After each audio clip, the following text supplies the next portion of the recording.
हमारे प्रधानमंत्री जी ने अभी 28 मई को ये कहा था कि वीर सावरकर स्वतंत्रता सेनानी जिस जेल में भी रहे हैं वो जेल एक पवित्र स्थान और पूजनीय स्थान बन गया है। उस स्थान का हर भारतीय को दर्शन करना चाहिए। इस विषय में हम लोगों का ये मत है कि नाथूराम गोडसे वीर सावरकर जी के अनन्य भक्त थे, उनके परम शिष्य थे और गांधी मर्डर केस में सावरकर जी 9 महीने तक नाथूराम गोडसे जी के साथ जेल में बंद रहे। हालांकि वो बाद में न्यायालय से बरी हो गए, बाइज्जत बरी हुए, गोडसे जी को फांसी हुई। तो मेरी इच्छा ये है कि जहाँ पर गोडसे जी को फांसी दी गई थी अम्बाला जेल में,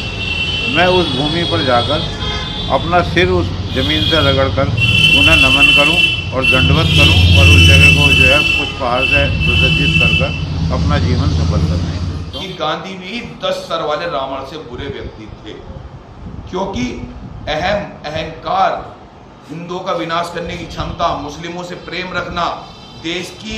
एकता अखंडता को नुकसान पहुंचाना, देश के लोगों को हमेशा नुकसान पहुंचाना, देश के वीर शहीदों को आतंकवादी कहलाना, ये गांधी के 10 मुख्य काम करते थे। तो गांधी को मैं रावण से भी बुरा व्यक्ति मानता हूं और गांधी का समय रहते वध अगर नाथूराम गोडसे नहीं करते तो कोई हम जैसा देशभक्त गांधी जी का वध करने के लिए मजबूर होता, क्योंकि आज गांधी जी की ही कारण हमारे देश की ये दशा है और हम अपने देश की दशा नहीं होने देंगे। लोगों को चेताना चाहते हैं, बताना चाहते हैं कि आप विजयदशमी के दिन हथियारों की पूजा करते हैं तो आप इन हथियारों का इस्तेमाल भी करना सीखिए।